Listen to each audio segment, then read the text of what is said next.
During the winter of 1950, Ferrari's designer Lampredi developed a V12 4.5-litre unsupercharged engine for 1951, and a big man to drive the big car, Froilan Gonzalez from Argentina.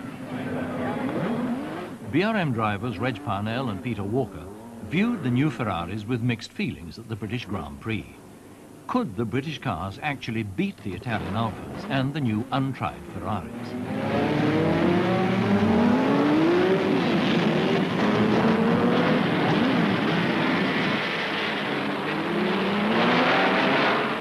The newsreel was patriotic to a fault. BRM's Parnell, number 6, were watched with keen satisfaction by Earl Howe and Raymond Mays. And there goes Walker, number 7. On their performance in this race, the BRM's future possibly defended. In spite of burns, their drivers carried on magnificently. Number 2, driven by Fangio, is one of the Alfas, and Alfas have a habit of winning, though not today. Victory was destined for Gonzalez, number 12, in a Ferrari. The Alfas are carrying nearly 70 gallons of fuel, but still need frequent pit stops for more, a total of 200 gallons, while the big Ferraris forge ahead. Parnell's BRM too refuels. He will finish 5th, Walker 7th.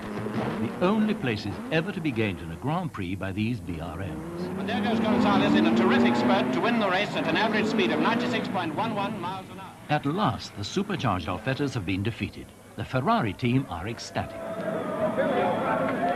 Fangio congratulates his fellow Argentinian Gonzalez.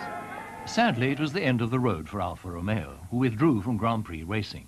They retired with honour. The 12 158 cars had, between 1947 and 1951, scored 31 victories in 35 starts, a record which remains to be equalled. The end of the Alfa team was the virtual end of Formula One. BRMs having failed, Ferrari had no opponents. So the BRMs, which cost £200,000, had to run in Formula League. In this race at Dundrod, Stirling Moss was left on the line, but got his BRM going.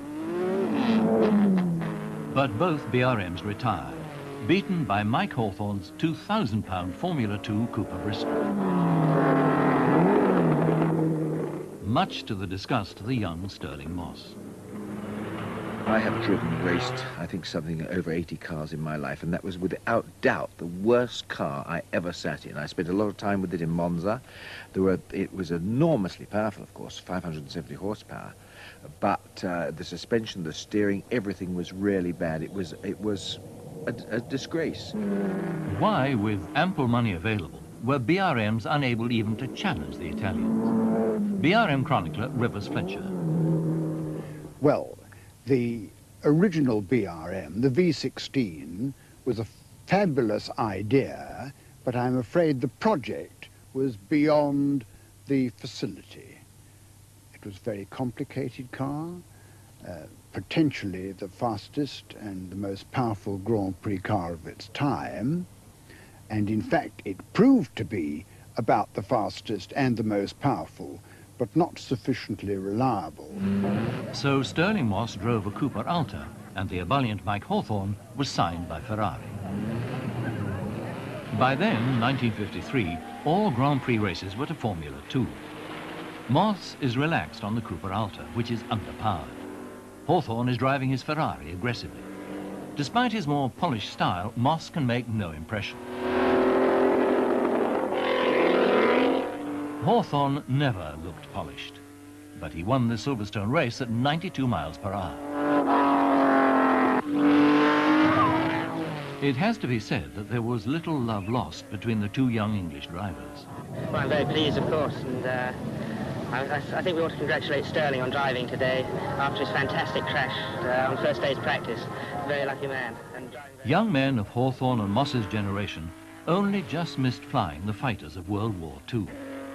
Grand Prix driving in the 1950s required the same courage and skill. Witness Hawthorne after striking oil.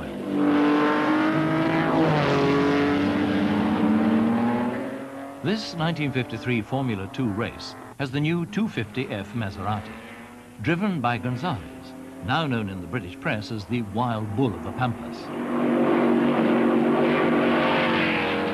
Hawthorne's Ferrari passed by the Maserati of Fangio.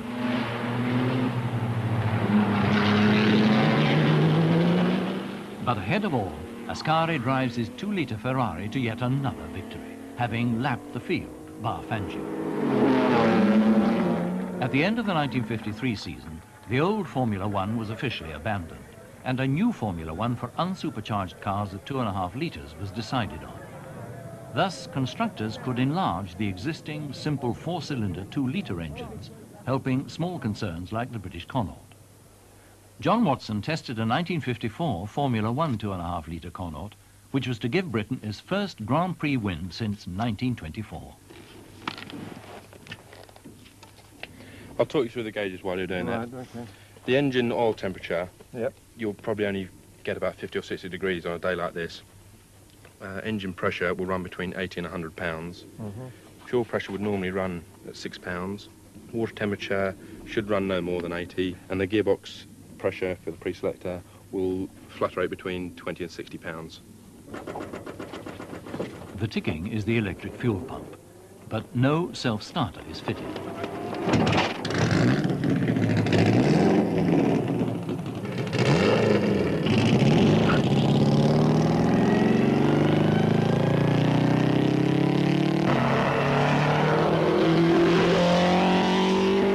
Because it doesn't have maybe the extreme of power, you tend to feel that the handling is maybe greater than it is, but certainly in its form, it's comfortable to drive. You're not embarrassed by any power in a corner or an accelerating out of a corner.